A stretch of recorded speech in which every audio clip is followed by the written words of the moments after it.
بسم اللہ الرحمن الرحیم۔ اسلامک ٹیچر کے پیارے دوستو، السلام علیکم۔ پیارے دوستو، آج ہم جنتی لاٹھی کے متعلق بات کریں گے۔ یہ لاٹھی حضرت موسیٰ علیہ السلام کی وہ مقدس لاٹھی ہے جس کو عصائے موسیٰ کہتے ہیں۔ اس کے ذریعے آپ کے بہت سے ان معجزات کا ظہور ہوا جن کو قرآن مجید نے مختلف عنوان کے ساتھ بار بار بیان فرمایا ہے۔ اس مقدس لاٹھی کی تاریخ بہت قدیم ہے، جو اپنے دامن میں سینکڑوں ان تاریخی واقعات کو سمیٹے ہوئے ہے جن میں عبرتوں اور نصیحتوں کے ہزاروں نشانات ستاروں کی طرح جگمگا رہے ہیں، جن سے اہل نظر کو بصیرت کی روشنی اور ہدایت کا نور ملتا ہے۔ پیارے دوستو، عصائے موسیٰ کو جاننے کے لیے آپ سے التماس ہے کہ ویڈیو کو آخر تک ضرور دیکھیں۔ پیارے دوستو، اگر آپ ہمارے چینل اسلامک ٹیچر کی ویڈیو پہلی بار دیکھ رہے ہیں اور آپ نے ابھی تک ہمارے چینل اسلامک ٹیچر کو سبسکرائب نہیں کیا ہے تو آپ سے گزارش ہے کہ ہمارے چینل اسلامک ٹیچر کو ضرور سبسکرائب کریں اور ساتھ ہی لگی بیل آئیکن کو بھی دبائیں تاکہ ہمارے نئے آنے والے تمام ویڈیوز آپ تک آسانی کے ساتھ پہنچ سکیں۔ پیارے دوستو، یہ لاٹھی حضرت موسیٰ علیہ السلام کے قد برابر 10 ہاتھ لمبی تھی اور اس کے سر پر 2 شاخیں تھی جو رات میں مشعل کی طرح روشن ہو جایا کرتی تھی۔ یہ جنت کے درخت پیلوں کی لکڑی سے بنائی گئی تھی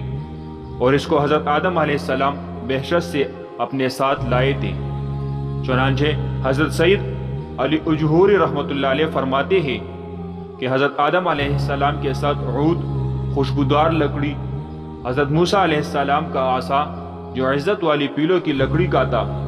انجیر کی پتیاں، حجر اسود جو مکہ معظمہ میں ہے، اور نبی معظم حضرت سلیمان علیہ السلام کی انگوٹھی، یہ 5 چیزیں جنت سے اتاری گئی ہے۔ حضرت آدم علیہ السلام کے بعد یہ مقدس عصا حضرات انبیاء کرام علیہ السلام کو یکے بعد دیگر بطور میراث ملتا رہا، یہاں تک کہ حضرت شعیب علیہ السلام کو ملا جو قوم مدین کے نبی تھے۔ جب حضرت موسیٰ علیہ السلام مصر سے ہجرت فرما کر مدین تشریف لے گئے اور حضرت شعیب علیہ السلام نے اپنی صاحبزادی حضرت بی بی صفورہ رضی اللہ تعالیٰ عنہا سے آپ کا نکاح فرما دیا اور آپ 10 برس تک حضرت شعیب علیہ السلام کی خدمت میں رہ کر آپ کی بکریاں چراتے رہے۔ اس وقت حضرت شعیب علیہ السلام نے حکم خداوندی کے مطابق آپ کو یہ مقدس عصا عطا فرمایا۔ پھر جب آپ اپنی زوجہ محترمہ کو ساتھ لے کر مدین سے مصر اپنے وطن کے لیے روانہ ہوئے اور وادی مقدس مقام طویٰ میں پہنچے تو اللہ تعالیٰ نے اپنی تجلی سے آپ کو سرفراز فرما کر منصب رسالت کے شرف سے سر بلند فرمایا۔ اس وقت حضرت حق جل مجدہ نے آپ سے جس طرح کلام فرمایا، قرآن مجید نے اس کو اس طرح بیان فرمایا، اور یہ تیرے داہنے ہاتھ میں کیا ہے اے موسیٰ؟ عرض کی، یہ میرا عصا ہے، میں اس پر تکیہ لگاتا ہوں اور اس سے اپنی بکریوں پر پتے جاڑتا ہوں، اور میرے اس میں اور کام ہے۔ معارب اخرى کی تفسیر میں حضرت علامہ ابو البرکات عبداللہ ابن احمد نصفی رحمۃ اللہ علیہ فرماتے ہیں کہ اس سے کئی چیزیں مراد ہیں۔ اس کو ہاتھ میں لے کر اس کے سہارے چلنا، اس سے بات چیت کر کے دل بہلانا، دن میں اس کا درخت بن کر اس پر سایہ کرنا، رات میں اس کی دونوں شاخوں کا روشن ہو کر آپ کو روشنی دینا، اس سے دشمنوں، درندوں اور سانپوں بچھو کو مارنا، کنویں سے پانی بھرنے کے وقت اس کا رسی بن جانا اور اس کی دونوں شاخوں کا ڈول بن جانا، بوقت ضرورت اس کا درخت بن کر حسب خواہش پل دینا، اس کو زمین میں گاڑ دینے سے پانی نکل پڑنا۔ حضرت موسیٰ علیہ السلام اس مقدس لاٹھی سے مذکورہ بالا کام نکالتے رہے، مگر جب آپ فرعون کے دربار میں ہدایت فرمانے کی غرض سے تشریف لے گئے اور اس نے آپ کو جادوگر کہہ کر جھٹلایا تو آپ کے اس عصا کے ذریعے بڑے بڑے معجزات کا ظہور شروع ہو گیا، جن میں سے 3 معجزات کا تذکرہ قرآن مجید نے بار بار فرمایا ہے۔ نمبر 1، عصا اژدہا بن گیا۔ اس کا واقعہ یہ ہے کہ فرعون نے ایک میلہ لگوایا اور اپنی سلطنت کے جادوگروں کو جمع کر کے حضرت موسیٰ علیہ السلام کو شکست دینے کے لیے مقابلے پر لگا دیا، اور اس میلے کے ازدحام میں جہاں لاکھوں انسانوں کا مجمع تھا، ایک طرف جادوگروں کا ہجوم اپنی جادوگری کا سامان لے کر جمع ہو گیا، اور ان جادوگروں کی فوج کے مقابلے میں موسیٰ علیہ السلام تنہا ڈٹ گئی۔ جادوگروں نے فرعون کی عزت کی قسم کھا کر اپنے جادو کی لاٹھیوں اور رسیوں کو پھینکا، تو ایک دم وہ لاٹھیاں اور رسیاں سام بن کر پورے میدان میں ہر طرف پھنکارے مار کر دوڑنے لگے، اور پورا مجمع خوف و ہراس میں بدحواس ہو کر ادھر ادھر بھاگنے لگا، اور فرعون اور اس کے تمام جادوگر اس کرتب کو دیکھ کر اپنے فتح کے گھمنڈ اور غرور کے نشے میں بدمست ہو گئے، اور جوش شادمانی سے تالیاں بجا بجا کر اپنی مسرت کا اظہار کرنے لگے کہ اتنے میں ناگہاں حضرت موسیٰ علیہ السلام نے خدا کے حکم سے اپنی مقدس لاٹھی کو ان سانپوں کے ہجوم میں ڈال دیا، تو یہ لاٹھی ایک بہت بڑا اور نہایت ہیبتناک اژدہا بن کر جادوگروں کے تمام سانپوں کو نگل گیا۔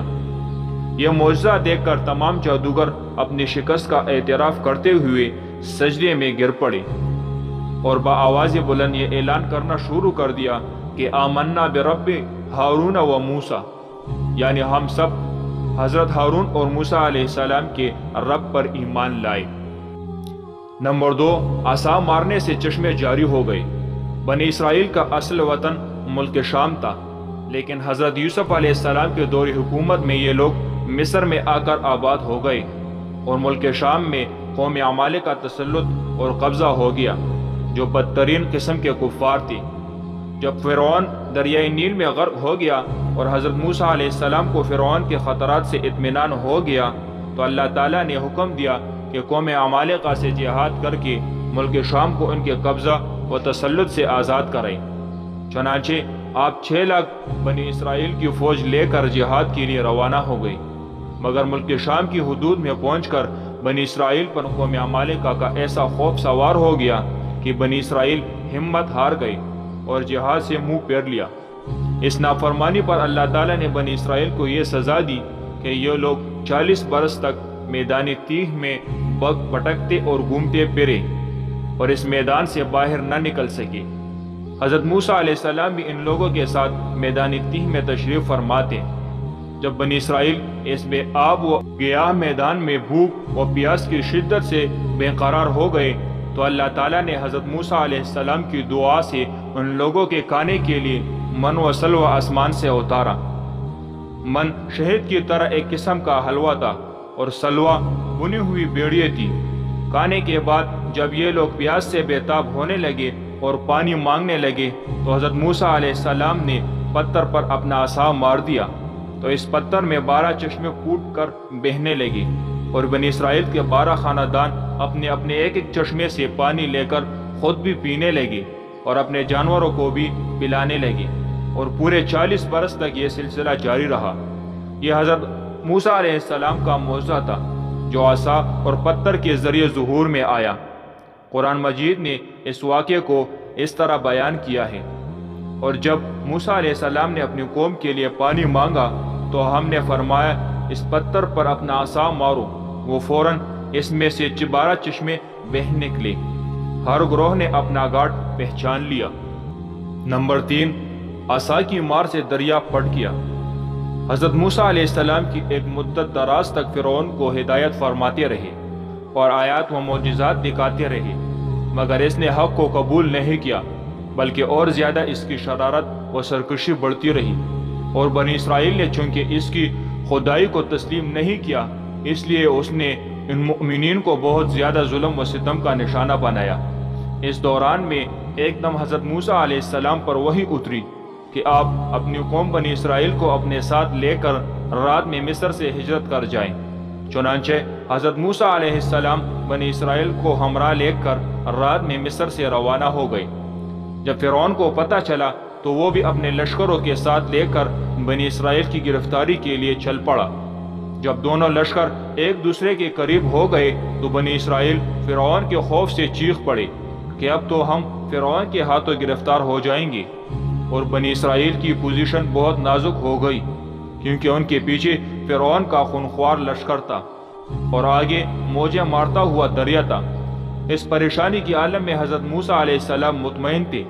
اور بنی اسرائیل کو تسلی دے رہے تھے۔ جب دریا کے پاس پہنچ گئے تو اللہ تعالیٰ نے حضرت موسیٰ علیہ السلام کو حکم فرمایا کہ تم اپنی لاٹھی دریا پر مار دو۔ چنانچہ جو ہی آپ نے دریا پر لاٹھی ماری تو فوراً ہی دریا میں 12 سڑکیں بن گئی، اور بنی اسرائیل ان سڑکوں پر چل کر سلامتی کے ساتھ دریا سے پار نکل گئی۔